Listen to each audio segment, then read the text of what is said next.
Hello, everyone, and welcome to episode 105 of the Runnin the Paint podcast. I'm Miles here with Nick. Nick, how are you doing today? Good, man. Happy to be here. Let's talk big storylines.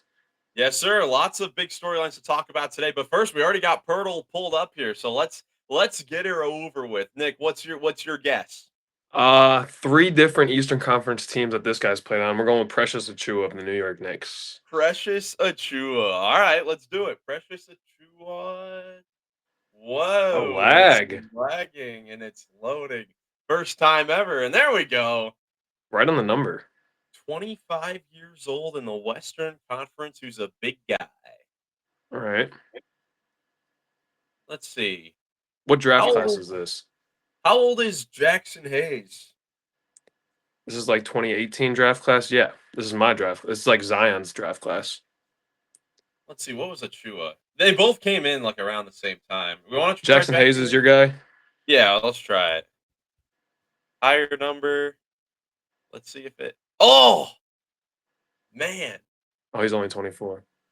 Oh He's geez, taller than this seven guy feet. he's 7'3" or over. That where's the oh Bull, right? Oh, yeah. Yeah. Bull. There we go. Bull in three. That was good. It's kind of a Chico when you get a guy who's 7'3", I feel like. Yeah, there's not really a whole lot of other options. But there we go. We got Bull in three. Let us know in the comments down below how long it took you guys to get Bull. But now we'll get into, I guess, just talking about a bunch of storylines that have happened over the last couple of weeks. It's been a while since we've been on. It's been so busy. So this whole episode is basically going to be Catch up. how do you feel type of thing. I'm gonna name a team and a storyline over the last couple of weeks, and we're gonna give a scale from 1 to 10 on how we feel about this team. So first, let's talk about the New York Knicks. The New York Knicks coming off of a rough weekend for them. Obviously, they've had a very good regular season. They've been third in the East basically all year. But after blowout losses to both Cleveland and Boston over the weekend, the Knicks are now 0-7 against the top three teams in the NBA. So, Nick, what is your feel about the New York Knicks' chances come playoff time to seriously compete for a championship? To give a number, I'm right at about a 5, and let me explain myself because it should be lower. However, I feel like this year in the NBA, it is pretty wide open still. Like I know there's like three teams we've talked about all year: the Cavs, the Thunder, and the Celtics, who are kind of like on that top level. But none of them have proven themselves lately. The Thunder and the Cavs have never proven themselves in the playoffs to be able to even make it to the finals, and the Celtics just haven't looked like themselves in for the majority of the regular season. So I can't completely count out the Knicks because they do have Karl Anthony Towns and Jalen Brunson and wing defenders who can match up pretty well with a lot of high level teams. So I can't completely rule them out, but I just don't think that they have enough this year to beat Boston or Cleveland. I think even teams like Orlando or Milwaukee could really give them a lot of trouble. I mean, not saying that the Cavs or Celtics are above that, but I think the Knicks are a little bit more vulnerable to just like not having depth and not having scoring beyond. Oh, McCall's a really good scorer, and they're I don't know. They haven't been doing enough, and I don't think that they have enough for this year. No, I mean, that's the thing. They've been great offensively for a majority of the year. It's just, I mean, they have not been. They're 0-7 against the top three teams. And let's see, I'm trying to think of close matchups. Like they had a close game like the first week of the season against the Cavaliers before we really knew how good the Cavs Right. would be. Since then, it hasn't really been competitive. They've gotten blown out. They showed a graphic in the Cleveland game that their top four largest in-game deficits this year have been against OKC, Boston, and Cleveland. And that's just not a good sign that they can't even compete really with these top teams, in these games as well. Obviously Brunson is going to do his thing. I think he's proven that he's going to be ridiculous, no matter what the matchup really is. Question is obviously Carl Anthony Towns' defense because that's what all these teams are able to, carve up. That's really where the Knicks have had a lot of problems. I guess the question revolving around this is because if they, stay with this, lineup with Cat at the five and not a whole lot of bench pieces. I don't think they have much of a chance at all. It's probably a 2 or a 3. But, of course, there's Mitchell Robinson, who may make his season debut this week, and he obviously could make a big difference. Nick, what do you think about the potential impact that he could make on their regular season? I think he has the potential to make a huge impact. I just like we don't know what's going to happen because take it back 2 years ago when the Knicks visited the Cavs and Mitchell Robinson just dominated both Jared Allen and Evan Mobley. I know they had Isaiah Hartenstein still in that series, and he was a huge part of that as well. But Mitchell Robinson just he made his presence known to me personally in that series, and like the NBA knows who Mitchell Robinson is because he has that ability to make just a huge impact on both ends. But last year when we saw him come back versus the Sixers, it was not good because he was not healthy and he couldn't stay on the floor. So if he can stay on the floor, I think that'll be a huge help for the Knicks, but it's just yet to be seen. Yeah, that's a big if right there. He's been very injury prone over the last couple years. But yeah, when That's he's why in there, I like mean, yeah. out of 5, I can't count him out. Yeah, you can't count them out, and to me, it is because of Mitchell Robinson's potential. Yeah. Because I mean, the thing with the Celtics, Cavs, and the Thunder, for that matter, is that they all have been playing double big lineups, for a large part of the season, and the Knicks just can't Tatum's a really big. do that. You count I Tatum as mean, a big? yeah, I mean, they've been starting Tatum at the 4 to start games, but throughout the game, over the last couple months, the Celtics have been running a bunch of Horford and Porzingis, Horford and Fournette, even Yeah. Kata. They've been Okay. running 2 bigs together a lot over the last couple months with Tatum and Brown at the 3. I mean, they're just such a big team, and obviously the Cavs have, a great front court there as well in the Eastern Conference. So that's where it makes, a huge difference. To Mhm. me, if Mitchell Robinson doesn't come back as a, healthy player, I don't think the Knicks really do stand much of a chance in the postseason. But if Robinson can come back and be healthy, that'll help them a lot. That would definitely make those series How do you a feel little bit about more competitive. the potential of Cat increasing his defensive focus, and then like guys like Josh Hart, no Giannobi, and their other long guys like being able to sort of help him and make up for it to compete in a 7 game series?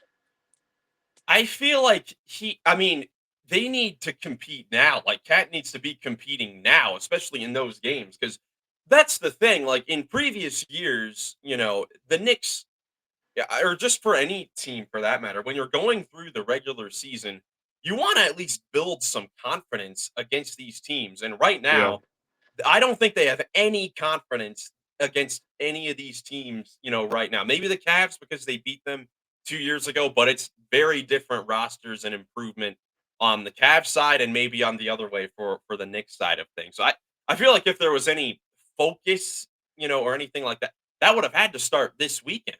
I mean, they need to yeah. start it right now, even though they are probably cemented in that in that number 3 seed with that loss to Boston. I mean, they're just going to need to, not falter at all on the defensive side of the ball, and that's just a big question with this team.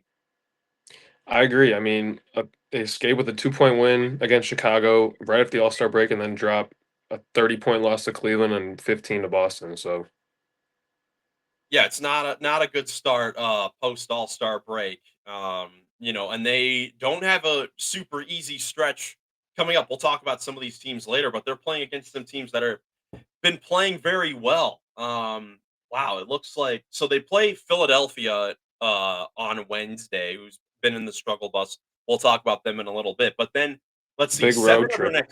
7 of their next 8 games are on the road. And Western, yeah, all of them are against really good teams. I mean, or at least, competitive teams. Like the worst team in this stretch is the Blazers, who have been playing very good basketball over the last, couple months or so. So it definitely won't be easy for the Knicks, but luckily for them in the regular season, they should be cemented in that 3 seed. But in the playoffs, they're just going to need to figure things out if they're going to have any chances of beating most likely Boston in the second round and then further on.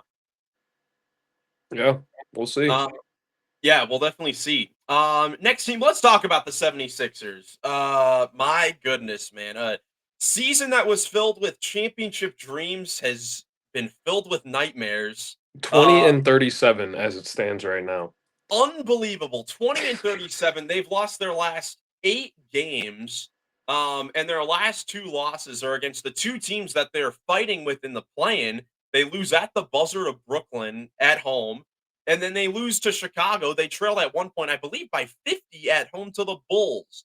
So, and it comes out, I believe yesterday that Joel Embiid. It looks like the Sixers are going to try to find some alternative options to try to heal Joel Embiid's knee because he has just not looked that durable, this season, that, explosive or anything this season.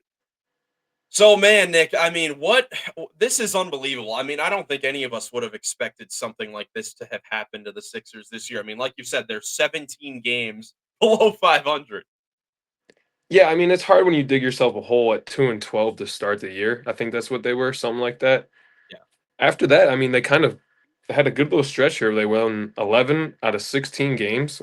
But since the All-Star break, kind of like the New York Knicks, um, 20-point losses to Boston and Chicago. It's just unbelievably embarrassing to be down by 50 on your home floor against a team that isn't really competing for the playoffs. They're just kind of like there filling in that last play-in spot.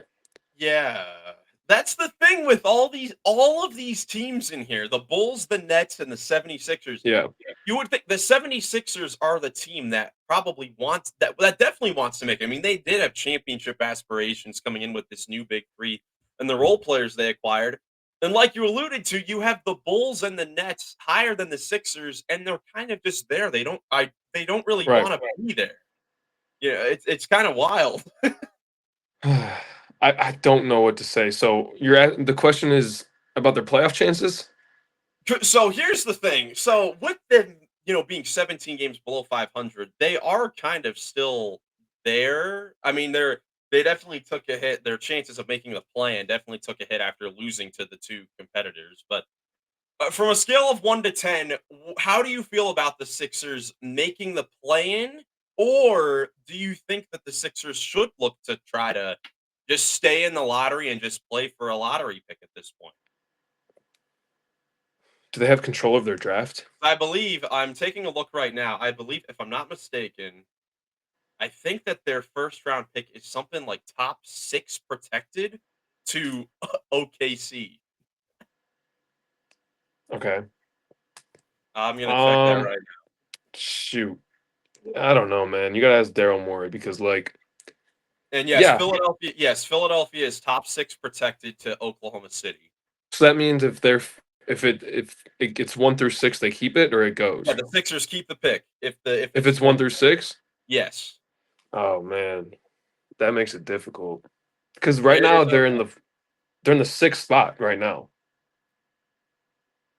wow, Yeah, dude. yeah, there's I really feel like you gotta try and lose at this point, it may not be the worst idea. I mean, let's it's paint the kind of picture. funny. Yeah. Because they're 2 games out of the 10 spot from Chicago. So if they win, they have 18 or so games left. If they win 12 out of 18 and they finish strong, then they could get in the play and they could jump the Bulls probably by 2 games. At that point, Embiid's health is probably still a question mark because that's only a couple of weeks away. And it's been a question mark for months on end. And so you'd be going into the play and trying to win 2 games to get a spot against the Celtics, who you'll probably probably swept by. I mean, have they beat the Celtics at all this year? They just lost by 20. Well, no, I mean, you'd be playing to play The Boston or Cavs, yeah. Cleveland, and that's not a favorable. Yeah, so I mean, that's also another thing you kind of mentioned with Joel Embiid's health. Should the Sixers just sit him for the rest of the season? At that, then yeah, that's the flip side of it. You could either try and get that matchup against the Cavs. You'd have to win 2 elimination games with or without a healthy Embiid. That doesn't seem very likely. That doesn't seem like a good option. Or you sit Yeah, Embiid for the rest of the year and do everything you can to hold on to this top 6 pick. I feel like that's the better option. I feel like that's the better option as well. Again, it's just such a weird scenario A where you waste have of a the whole Bulls calendar and year. yeah, pretty much, and then you have the Bulls and the Nets as well that probably both want to be in the lottery as well. Like it's Yeah. just such an odd situation. I'm sure that once we get down to the end of the season and the official final records come out where you see, man, whoever is the 10th seed is like 15 games below 500 or something. I think the talks of a potential 1 through 16, playoff tournament seeding type of thing, I Yeah. think those will come out then because you have teams like the Bulls and the Nets who probably don't even want to be in that will make the postseason. And then like the Suns, the Spurs, and honestly the Blazers, who have been, playing pretty hard basketball. Well, at least the Blazers have been playing hard basketball. And the Suns and the Spurs have aspirations to make the postseason at some point. So that might be a conversation that they'll have going forward. As far as the Sixers for this season, I mean, it has just been a nightmare. Um, and really all you can do is just hope that you can get injured or healthy for next season because I mean, obviously this one's a lost one. Man, this is unbelievable. This losing stretch that they've been on. It's just been a tough season. Yeah, I don't But think anything is going right for them. yeah, the only thing that really has gone right. Well, I guess 2 things have been Jared McCain's Yeah. rookie season, and then he gets injured, he's out for the season. And then Gershon Yabusele this year has been a nice find. Yep. Um, but he might be someone that has played too well to stay on the Sixers roster. He might get paid. Oops. So yeah, just a crazy season there in Philadelphia. Let's move on to a feel good story. We've talked about a couple teams that have been struggling as of late. Let's talk about the Detroit Pistons, man. They've won their last 7 games. They are sixth in the Eastern Conference, couple games back of Indiana and Milwaukee for fourth in the Eastern Conference. They're fighting for home court advantage. How do you feel about the Pistons heading into this final month of the season? Where's your feel 1 through 10 on the Pistons potentially getting a top 4 seed in the Eastern Conference? Um, Probably like a 5 or a 6 because they have they're tied in the win column with Indiana and Milwaukee right now. They all have 32 wins. So I mean, my biggest thing with Milwaukee is the health of Dame and Giannis down the stretch. Like I feel like they could miss a handful of games, so that could be a couple losses for them there. Detroit has just been winning like a lot. They're 6 games above 500, and they've just been winning. Yeah, I'm at like a 5 or 6 here because I think that they could hop Milwaukee, or Indy. They could hop either of them, but yeah. Just shout out to the Pistons, man. I mean, what a resurgent season. This has got to be the most fun that their fans have had in 15, 20 years. I mean, All this has been defense. incredible. Defense, it's been defense. I'm going to try to find their offensive leaders over this last stretch as well, because obviously Kate has been great, Malik Beasley, but even Tobias Harris has been efficient on his 2-point shot attempts. And then an resurgence of Asar Thompson as well, coming back from, the blood clots at the end of last year. But this man, Pistons, just an incredible turnaround. I'm excited to see what they can do in the postseason because they should be in the official playoffs. And they're a team that has ruffled a few feathers with some teams already this season, most notably the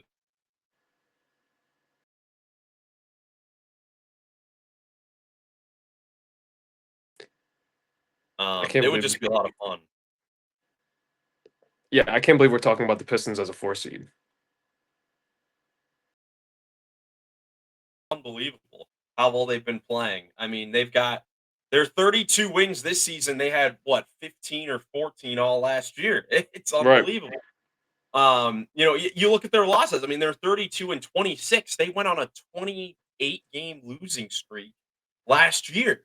That's an incredible turnaround. And when we eventually get to our awards show and end of year awards, Coach of the Year is going to be a difficult one to kind of pick because there are definitely a lot of deserving candidates.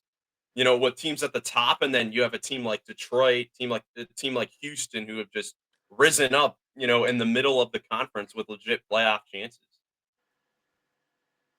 Yeah, Detroit's won 7 in a row. The most points that they've given up during that stretch is 112, other than Atlanta scored 143 on them the other night. Yeah, that was a wild game. Wild. But But yeah, consistently keeping teams under 115 is winning recipe. yes, absolutely. They've been playing some great basketball. So shout out to the Pistons fans, man. They definitely deserve, all this great play that they've had. I mean, looking at their last 15 games, they're 10-5 in their last 15. Eighth in offense, eighth in defense. They've been efficient on both ends. Then impressive, even considering the Jaden Ivey injury. Right. Let's see here. Moving over to the Western Conference, we talked about three Eastern Conference teams. Let's talk about the Lakers. Got to talk about the LA Lakers, who have obviously been in the headlines over the last couple of weeks with the Luka Doncic trade. He's played in a few games, and most notably, the best game that they played was the Saturday primetime game in Denver. They defeat the Nuggets for the first time in like 13, 14 games in Denver. And Luka Doncic had obviously his best game going forward. The Lakers are in the fourth seed in the Western Conference. How do you feel about the Lakers going into the final month of the season? Their question is their defense, obviously. They got three great offensive players in LeBron and AR and Luca. The question is their defense, and kind of similar to the conversation we were having with the Knicks, like can Jackson Hayes be good enough as an interior defender? Do they have enough perimeter defenders with AR and Luca on the wings and stuff? But over the past couple weeks, like they have been a great defensive team. Um, how do you feel about well, I mean, I thought it was insane that they only held Jokic to 5 or 6 or 7 shots. Was that like I'm guessing JJ Redick made that a pretty big point of emphasis. Like we're not going to let him s- score a lot, and they executed really well.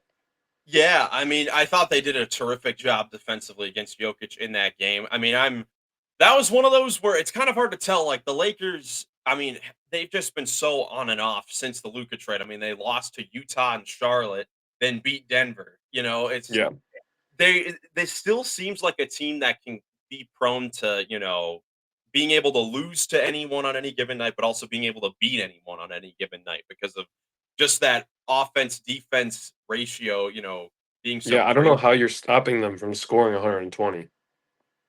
Yeah, It's a and, team and that you yeah, really so have to outscore.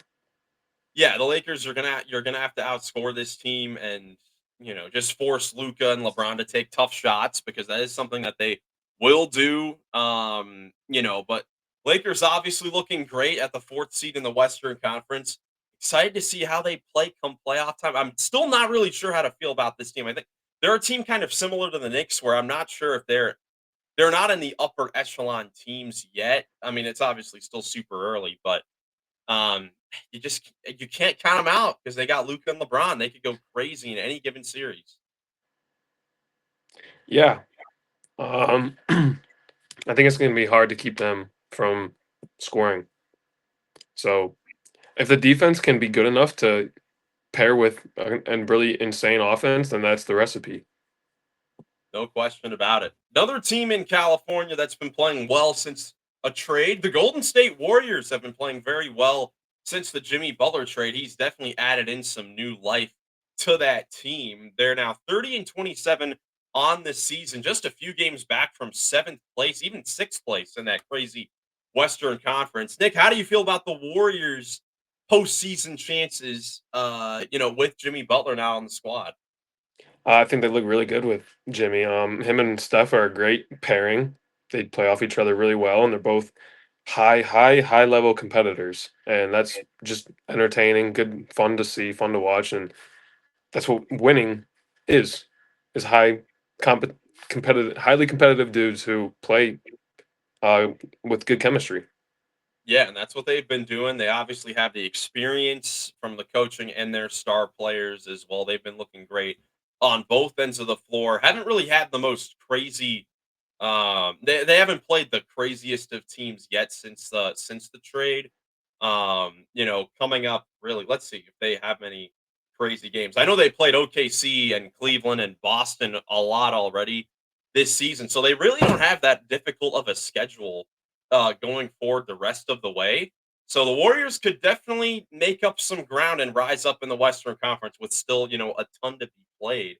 Um, Man, they have it looks like what, a 7-game homestand in the middle of March where they could definitely gain some ground on these teams. Yeah, Moses Moody's been playing really well. I don't know if he's kind of in spot of Brandon Pajemski, but whoever like their role guys are have been stepping up since Jimmy got there. Yeah, they all just seem to be playing super well.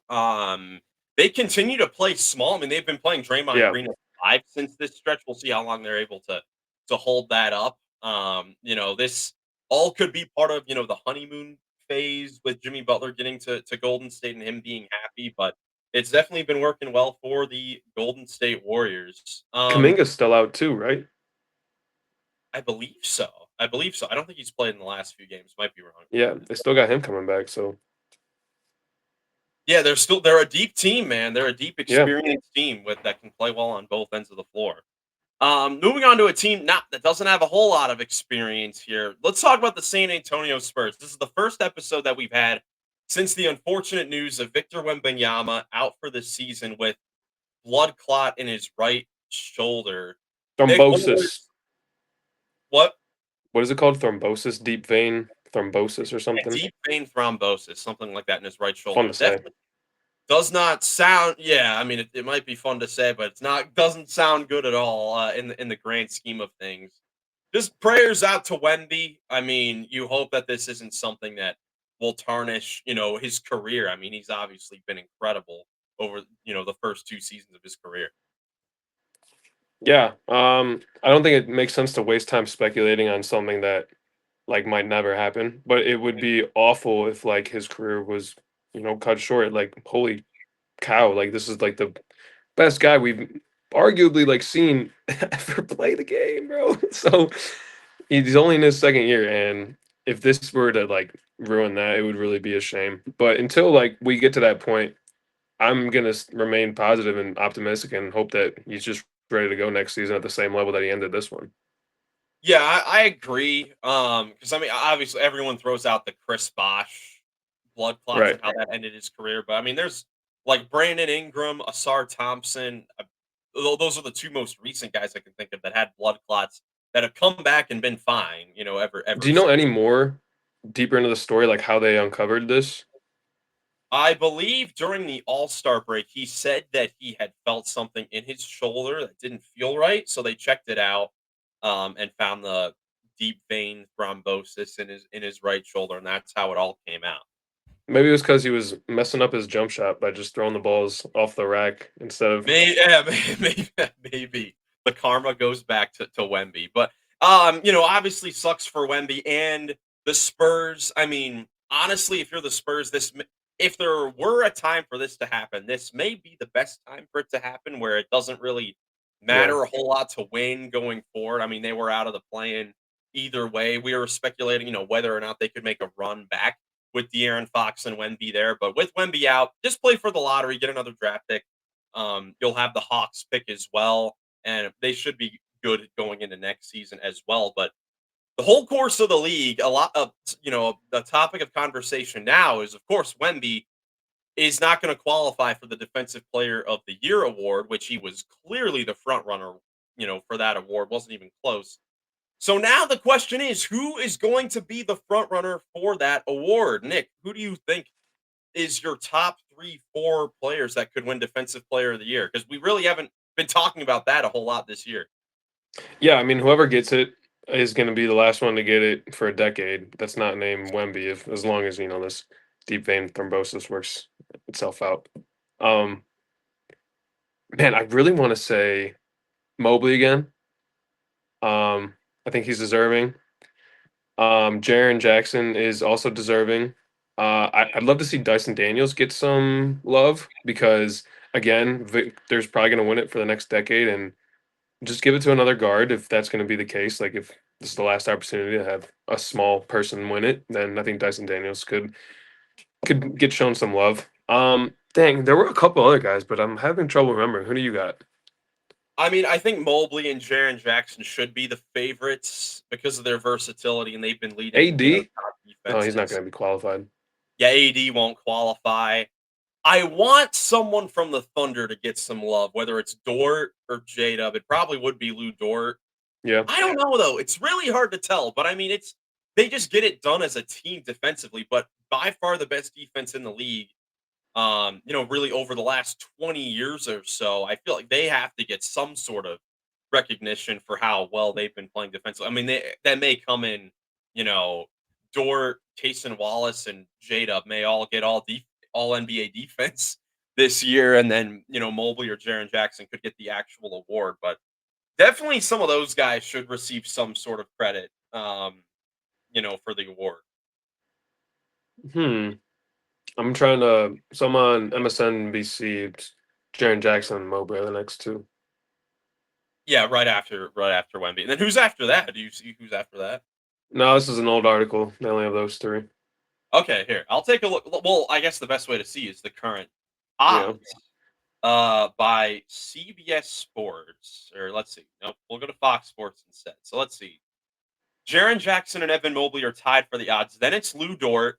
Then it's Dyson Daniels. Then Shea and Zubats tied. Zubats has been really good defensively. Amen Thompson, for that Rockets defense as well, J Dub. But yeah, I mean that's the crazy thing. It opens up all of these, questions about who could win it. But I think it will be one of Mobley or Jaren Jackson.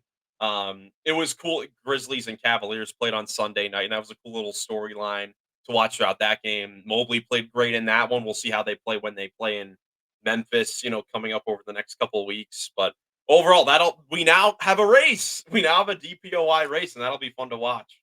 This is true. Let's see. Next team, let's go to the Phoenix Suns, another team in the Western Conference playing picture. Probably the most frustrating team in the league this season with all the talent they have. They're now 2-8 in their last 10. They're at the 11th spot in the Western Conference. Even lower than where I had them preseason when I got dragged through the mud on our first episode of this year, where I had the Suns 10th and everyone had them in the playoffs, and Yeah, dude. I got killed. Well, yeah, I mean, the Suns should be getting killed for more than what we had, for more than us. They Yeah, should be that's getting true. killed more than us because they have just not been playing well at all this season. But do you have any hope left in this Suns team? I mean, they're obviously Dude, still. I came in the year with no hope. I came in the year with them at the 10 spot. And yeah, no, I mean, I just don't think that they ever had the roster around those big three guys to do anything worth talking about. Not worth talking, but like do anything significant. So I just don't think the roster's good enough, and KD and Booker aren't gods. They're Yeah, not like this is like having LeBron in the 06-07 finals run. Like Larry Hughes is Bradley Beal, that's Eric the Snow, that's the Grayson crazy. Allen. Yeah, that's the crazy thing though. Like you look at all their individual numbers, they look great. They're just not. It's not coming together. Like Durant is still 27, 6 and 4, shooting great from the field. Booker's average.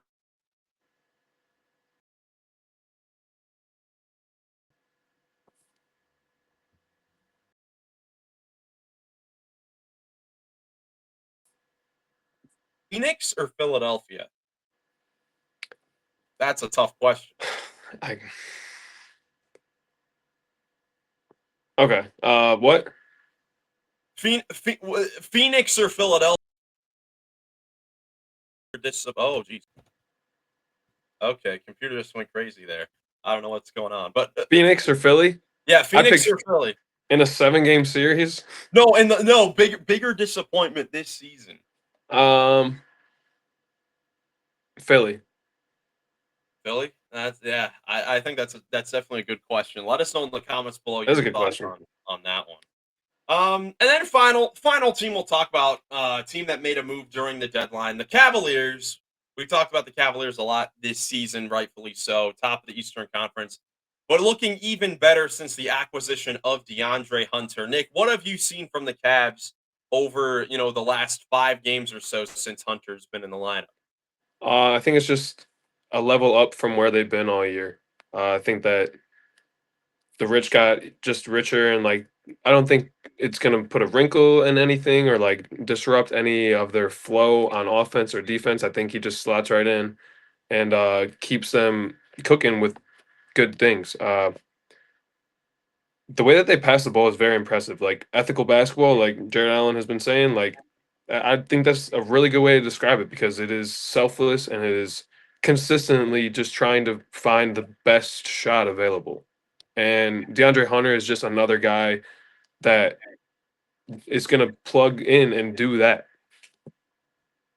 Yeah, I mean, the way that they pass, the way that they cut for each other as well, and just help each other out, and Hunter certainly helps with that. I mean, he's another guy that can create his own shot. I mean, obviously, I mean, he was great for Atlanta this season. I didn't realize how much of a bucket he was. Like Yeah, he can really score it. he can really score and he can really shoot. It feels like every shot he takes is a good Yeah. shot. Yeah. And it'll definitely help them going forward. I mean, a game to definitely watch is Friday night when the Cavs play the Celtics. That'll be the final chance we'll see, or I guess the only chance really this regular season to see Cleveland with all of those lengthy wings that they now have against Boston and see how it actually stacks up. That game on Friday night. Definitely looking forward to that Cavs Celtics game. The Celtics have been looking more like themselves. I mean, both these teams are certainly gearing up for this final stretch run of the regular season. But are there any other teams that you want to talk about here before we get out of here? Um, where you at with the Timberwolves? Uh, as far as what? Do you think they could win a first round matchup against a top 4 team? I feel like they're too inconsistent. I mean, it's been how it's been all year. I mean, you just look at their last 10 games. I mean, they're 5-5 in their last 10. They lose to OKC at home, then they have the crazy comeback on the road with Anthony Edwards on the bench. Doing all this without Randall and Gobert. What were some of their other losses? I mean, they lose to um, So they've been you have playing them. lately. So is their threat level closer to like the Clippers, the Rockets, and the Grizzlies than it is like the Lakers, the Nuggets? Yeah, I mean the Timberwolves, they're definitely on that lower end. I just don't as we lose Nick momentarily. I feel like the Timberwolves are just a very, inconsistent team. There's Nick. I don't know. But I just think the Timberwolves are too inconsistent, really, to be able to get it together in the play. I mean, who knows? They have the experience from last year in the conference finals, but I mean, the way it's looking, I don't really trust them in a 7-game series against a Thunder Well, or a Randall's been Nugget. out, hasn't he? He's been out as well, but he's been part of the inconsistencies as well. Like I just Yeah. don't really trust it. But No, I that's don't fair. know. I was How do just you curious. how do you feel? I would probably have to agree. I would tend to agree with you. I think they could really make a first round series competitive against Yeah, I'd any agree. of I those agree. top 4 teams. And I really have a lot of faith in Ant to win games late. So, yeah, I think they could. I wouldn't pick them to win a first round matchup, but I would put them as like, I don't know. I was just curious to Maybe hear what you had to say. I would probably put them as, a team that could definitely scare teams in the first round I for think that sure. they scare me more than like Houston, more than the Clippers. Yeah, probably because Ant is just that ridiculous. I mean, he's the best player, out of all Yeah, those, teams combined. right. I definitely think that regardless of the matchup, they should be able to take a team they have the potential to take a team to 6 or 7 games. Right. You know, we'll just have to see, over the last month of the regular season. But in our next episode of the podcast, we'll probably have our third quarter update of the season because we're about 60 games, through the season. Incredible. It's gone by so fast, but it has definitely been a fun, historic season. Yeah, the finishing last couple months is going to be insane. Yeah, I cannot wait for it. Nick, you have anything else before we get out of here? No, sir. Well, everyone, thank you so much for watching. If you enjoyed, leave a like, subscribe for more NBA content. Hope you guys have a great rest of your day, and we will catch you in the next one. Peace.